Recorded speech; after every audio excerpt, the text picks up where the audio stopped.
Hey man, how's it going? All right, so first of all, thanks a lot for the support. It means a ton. As always, I'll get this out literally, it's like 2 minutes after you sent me that message. So it's going to upload as soon as possible. Hopefully, it gets there within 30 minutes to an hour. I have pretty terrible upload speed. But yeah, so feel free to message me either on Patreon or in the Patreon Discord chat that's private just for patrons with any further questions or video ideas that you want, and I'll obviously get those out to you like as soon as I see it. I'll just run over to my computer and get to work on that or answer questions there. I'm always at your disposal. Thanks for the support. So the way I'm going to structure this video, it's going to be a little bit different than the normal ones. Since the normal ones are pretty short, I'm going to start off with Fleet. I'm going to go into some basic overview of the roster as a total. Then I'll talk about potential Grand Arena squads that I think would be most effective at your Galactic Power. I'll talk about a little bit of mods. And then I'll talk about where I think you should take your farm in the future. And then, of course, just message me if you have any questions or comments about what I said. So, yeah. All right, so I'm just going to quickly hop into ships first. You're only at 1.8 million GP, so having that negotiator is pretty fantastic. Even I'm at like 2.5 million GP on one of my accounts, and a 5-star negotiator gets first place there too. So you'll be bringing in those 400 extra crystals every day, which will be fantastic for your farm. I imagine it helped fuel some of your relics and get your characters up. So yeah, keep working towards negotiator. I wouldn't put any effort whatsoever towards malevolence. I assume you're using the yeah. So Houndstooth, ETA, and Ahsoka are pretty good. I like to bring in, I'll just switch over to Galactic Republic to make it a little bit easier. I like to bring in Plo Koon. So if you can, he's a pretty easy farm, I believe, to get him up to 7 stars. If you can eventually get him up to 7 stars here and there, it's no huge rush since having a negotiator and a relict Anakin will dominate for a while. But eventually you're going to want him at 7 stars. You bring him in as the first reinforcement because you'll eventually go against lots of not negotiators, but negotiators and malevolences. Negotiator, as you know, throws down all of those dazes and debuffs, and malevolence throws down a bunch of buzz droids. So that cleanse on his reinforcement, I think it's the second one. Yeah, I think it's the second upgrade here. Will cleanse all debuffs. Then you use that middle ability, it bumps up 20% turn meter to everyone. You get back to the action. After that, if they dispel Houndstooth's taunt, use his third ability to reapply taunt onto Houndstooth. But yeah, I like the ship team. You got Houndstooth, both of these two guys probably dominate. I imagine you're bringing in Umbaran as your second reinforcement, and then maybe Clone or Consular, or if you have like another randomly good ship. Doesn't look like it. Maybe you bring in TIE Silencer. But yeah, so that's how I would progress that fleet lineup to continue to be first place effective into the future. All right, so we're going to hop into the overview of everything. I like how you have concise relics over here and a lot of Gear 12s. Wow, that's pretty impressive. I'll just quickly go through and see if I see anything glaring. Okay, so, oh wow. So Han Solo, Chewbacca, Emperor Palpatine to a degree, and definitely Thrawn are good characters, even if they're not super highly geared up. Chewbacca and Han Solo, especially if you happen to have CLS. I don't know if I saw CLS. No, you don't have CLS. So as you progress towards CLS, and I'll talk about farming later in the video, Han Solo, Chewbacca plus CLS are a fantastic 3-man. Great for GAC because you'll get those high banners. You do 3 guys against 5. You get those undersized banners, plus with their stun locks, their turn meter reduction, and their high damage plus assists. They usually kill strong, medium, or weak teams very quickly with great efficiency. So that trio is fantastic. I use Emperor Palpatine plus Thrawn, and I know it's going to seem a little strange for you, but Bastila Fallen together to stun lock in 3v3, plus if you add a couple more debuff characters, they stun lock even up into 5v5. The reason I think you can take your Bastila Fallen team away from your Revan Malak team is at 1.8 million GP. I would always throw Jedi Knight Revan plus Malik on defense with other Sith. For right now, use Basilisk Fallen, obviously, until you get up other Sith to take their place. But if you put this on your front bottom wall, at 1.8 million GP, there's not going to be a lot of teams that can get past that. So you're basically preventing everyone from getting a full clear, which would take away a strong Sith team plus a Malik solo off the board for offense. But also, you have to realize it gives you lots of defensive viability, so a little bit more leeway when it comes to banners, because you know your opponent's 99% of the time not going to be able to get through that. And that 1% of the time is only if they also have like an all Relic 7 squad that they can throw up against your Malik. So I would throw the Revan, the Malik, and the Basilisk Fallen plus HK and, I don't know, Sith Empire Trooper on your bottom front wall. I think that's probably going to dominate Grand Arena for you. I doubt you ever lose another GAC after that. So I'm quickly going to go over, obviously you're farming towards Malik with the guild, the first tier guild currency, which I like. I like how the gear is kind of spread out. Obviously you have your 3 dominant teams, Padme plus Anakin, and General Kenobi is somewhere, I think. I remember seeing him. I might be blind. Yeah, here. Eventually, once he gets higher star, throw that Zeta on him, plus Ahsoka. And that's also another fantastic defensive team. So if you notice, your opponent has a really strong team, and you look at their GAC history, and they like to place it on defense. You can switch it up. So you say either I want to take my Padme on offense, or I want to take my Darth Revan on offense.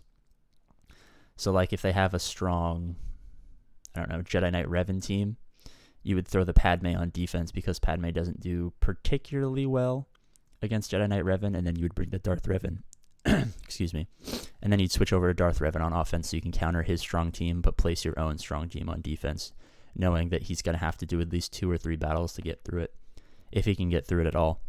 And at this level, with a Relic 5 Zeta Anakin, plus Gear 12 everywhere else, Ahsoka's got the Zeta. If you can get that General Kenobi Zeta, plus maybe Gear 6 stars or 7 stars with a little bit higher gear, that's a team that's going to be super, super difficult for lots of other players to get through. Because at 1.8 million GP, lots of people don't have high relic levels, and those high relic levels shred Gear 12. So if they don't have high relics to counter, and you see that in their roster when you're preparing for Grand Arena, you should take advantage of that and basically block them from full clearing, basically guaranteeing a win. All right, so I'll go over like offensive and defensive teams. I think this is Division 7, right? I think I'm in Division 5, so 6, 7. I can't remember how many teams you use for 5v5. Correct me if I'm wrong. Please comment or message me on the Discord, or send me a message on Patreon. You use one team up top, 2 teams down below. No. I'm crazy. 2 teams up top, 2 teams down below, 1 in the back, and a ship. It's been a long time since I was in Division 7, but I think that's what it is.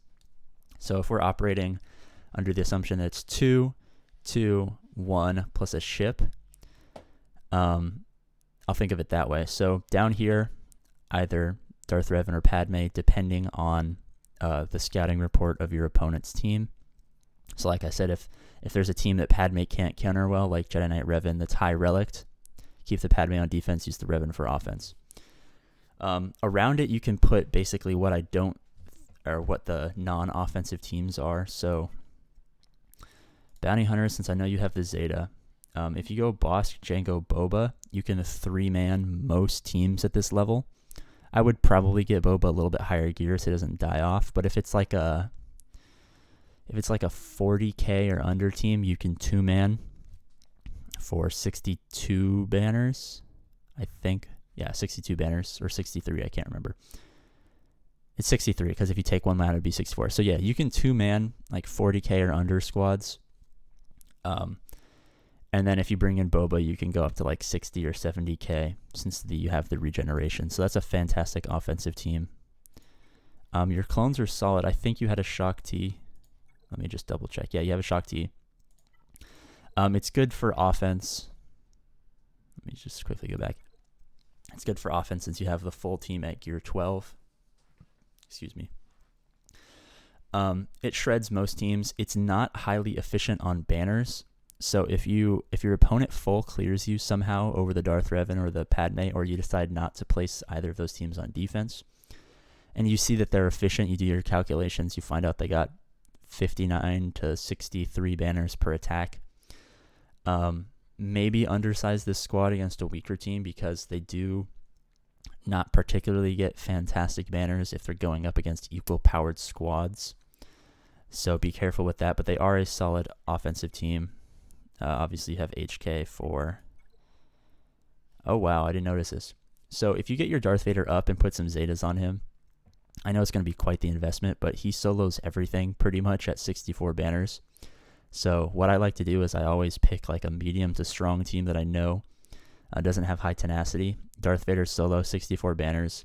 It gives you that extra bump in efficiency, so if it's a close battle, you know this will really come through and help you out. All right, nothing there. Galactic Republic, I've obviously talked about your Padme, Anakin, Ahsoka, General Kenobi team. If you use it on offense, you don't have to bring in any other Jedi. You don't have C-3PO. Eventually, you'll bring in C-3PO with it if you throw it on defense. But probably you're just 3-manning this for efficient banners on offense if you use it on offense. If you use it on defense, obviously throw in Kenobi and anyone else. Maybe like Mace Windu or something. You can throw them in if you're using it on defense. But for right now, 3-man on offense, high banners. You don't have much in the way of Geonosians. Eventually, if you get your Geonosians up, they're a great back wall defensive team. I would always throw them on the back wall. Especially if you have the Padme up in front and they have a strong Traya team. The Traya is obviously going to bait out, or the Padme is going to bait out the Traya because Traya does well against Padme.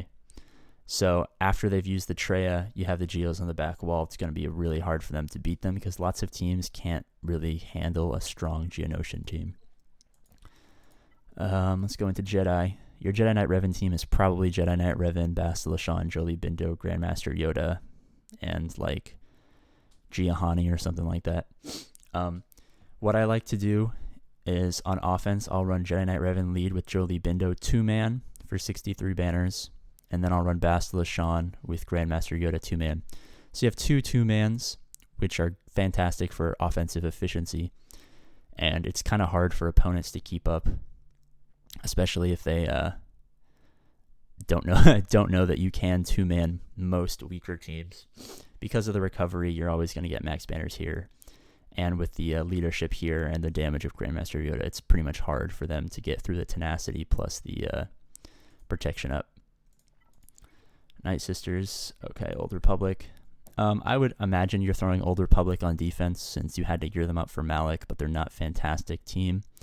So that's a solid front wall defensive team. Since they're not really getting through your front wall, I would imagine you would throw Phoenix on the back wall since they're never going to actually get to it. Like I said, Rebels, eventually you want to farm up towards CLS just as you progress into the late game, and then obviously level up and gear up Chewbacca and Han Solo to go with that CLS. That's another of my favorite offensive teams because, like I said, 3-man, you get those efficiency banners. Plus, they are a very powerful team, so I use like CLS, for example, against Darth Revan. Like if I were to fight your Super Relic Malik Darth Revan team, I would take in my CLS team.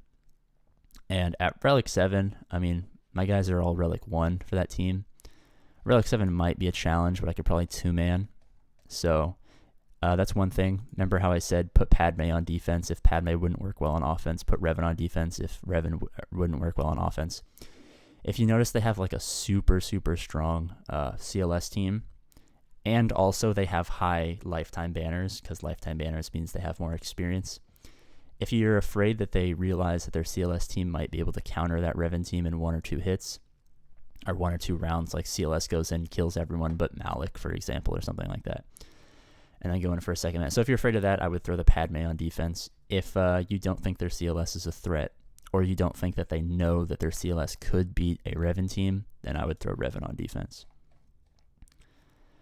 Let me just quickly hop back into Rebels because Kenobi, Han, Princess Leia, Farm Boy Luke, and R2-D2 don't really need to be that high geared. So now that there's double drops, and you can farm Princess Leia and Stormtrooper Han in shipments, and Obi-Wan and Luke in Cantina, they should be pretty quick farms for you whenever you get around to them. Separatist, I imagine you're running a new Gunray Dooku plus these guys' team on defense. Honestly, if you have the credits to spare, gear up Droideka to gear 7 or 8. Throw these 5 on defense, either on a front or back wall team, and they usually give 1.8 million GP. Like, if they don't have a lot of good teams left, it's fairly efficient on defense, can strip a couple banners. Sith, we've talked about these. We've talked about all this. Oh yeah, you get the Nihilus at 5 stars with hyperdrive. Eventually, once you unlock Traya, you'll want to throw the Zeta on Traya, and then slowly start to work towards Darth Nihilus and Scion, so you can get efficient banners against a potential Geonosian team. Obviously, I've already talked about this. Tuskens, man. No Tuskens. Man, I was seeing so much good stuff. Everything was looking fantastic, man, but no Tuskens. Come on. All right, I'll quickly do the most important part of the the roster review. Where's the level 69 cup? I don't see him. No level 69 Coruscant Underworld Police. Come on, man. Dang, that's kind of disappointing. No level 69 Coruscant Underworld Police. Alright. That's fine, though. Alright, now I'm going to go over some mods. Oh, wow. Nice mods. Okay. Okay, 121 is pretty solid. It's not going to matter at this point, but ideally you want both Revans over 300 speed as you progress to 2 million to 2.5 million GP. So not something you really have to worry about at the moment, but speed, I'll check Jedi Knight Revans. Maybe he's got offensive mods.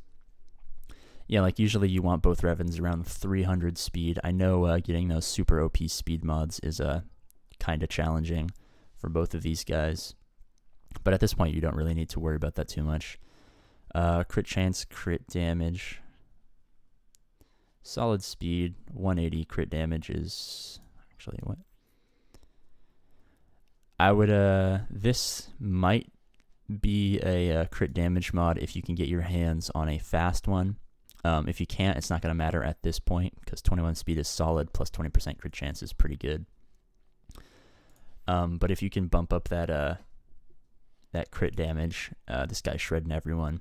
Like I said, since these few relics you have are so powerful for their GP, it's not going to matter initially, but something to look forward to as you progress to 2 million to 2.5 million GP. Decently fast, okay. If you use this to counter Darth Revan, I'm sure you know about this, but the Padme versus Darth Revan counter, you got to go lower in speed. The thinking behind that is Darth Revan has so many debuffs, and since Padme can't be feared, she won't miss the turn. Everyone will be basically dead, plus have 30 debuffs, and then you hit her middle ability. Cunning plan, dispel all of it, give a ton of protection, everyone else goes. They do massive damage. So if you ever plan on using this against a Darth Revan, drop the speed, but at this point it doesn't matter because I don't imagine you face a lot of Darth Revans. Yeah, you have a lot of speed mods. So what I would do as you progress to 2.5 million GP, put health mods on. So bump the health up so she ends up doing more damage, but drops the speed so she can counter Darth Revan. Alright, speed's looking good. Bastila is also another character that you want to be as fast as humanly possible. Potency, ideally, you want around 80% because you want her to throw all those nasty debuffs onto everyone. So yeah, potency around 80% is usually a good thing. Speed around 250 is usually a good thing late game. Obviously, these are fast mods, so it's not going to be a huge issue at the moment. Boss, you basically just want tenacity and a little bit of speed. Okay, yeah, you probably want the tenacity around 90%. I know lots of people don't wanna farm tenacity mods, so I don't blame you for that. That's mostly if you use them on defense. If you use them on offense, the speed is super useful, so I like how he's modded currently. Jolie doesn't really matter how he's modded, just, yeah, throw a bunch of health on him. Malik, you want super high tenacity, I imagine. That's what you were going for. Did I pass it? I passed it. So 76 is solid. Protection is good, so he's pretty beefy. This could maybe be a tenacity primary. At this point, there's not a lot of teams that are going to really mess with Malik. He's kind of way too beefy for 1.8 million GP. So it's not a huge worry. For most of these modding suggestions, what you have is fantastic for where you are, but as you progress, that's just something to think about. I know it's probably not going to take into effect for like another 6 months, so yeah, offense plus a little bit of speed over here. Decent speed. Okay, I like that. These modding for these guys doesn't really matter that much. Critical chance. Critical damage at 216% plus, where am I blind? Where is critical chance? Plus like a 50%-ish critical chance. So these are decent mods for HK. Modding on the rest of these guys doesn't matter too much. I know it's hard to mod everyone for like 300 speed, so modding is actually looking pretty good on this account, so good job there. All right, thanks, man, again for the support. It means more than you more than you might know. Hopefully this wasn't too short of a roster review. Sorry if my voice sounds pretty stupid. I did 60 roster reviews yesterday for YouTube, and those are going to take forever. I'm getting lots of people complaining like, hey man, you said my roster reviews come out in 2 months. I'm like, hey, sorry guys, there's like 200 to 300 on the wait list. So thanks for the donation on Patreon. It means a ton. Hopefully this video comes out within an hour or an hour and a half of when you requested it. If it comes out a little bit later to like 2 hours, I'm really sorry. I have atrocious upload speed. So please forgive me, and feel free to message me in Discord at any time or on Patreon. I will always get back to you as soon as I see it. And if you have any other future videos you want me to make, all you have to do is ask. I'll get those out, hopefully as quickly as I got this one out. All right, thanks, man. Have a good one.